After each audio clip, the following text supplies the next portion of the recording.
picture na gumagalaw. Tama, picture lang to guys na pinagalaw natin at ginawa natin video. Kung gusto nyo matutunan to guys, puntahan nyo lang tong Meta AI.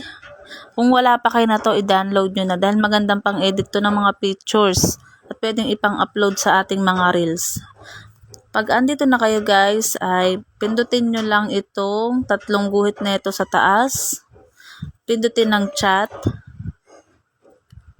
At dito pwede na kayong mamili kung ano gusto nyong i-edit. Kasi picture ang i-edit natin, kaya animate my photo ang ating pipindutin ngayon. Ayan, pwede na kayong mamili dyan ng mga inyong picture. Halimbawa, ito napili nyo o napili ko. I-edit natin to. Wait lang natin sandali guys. Kasi medyo mabagal yung ating net. Kaya kailangan natin mag-antay.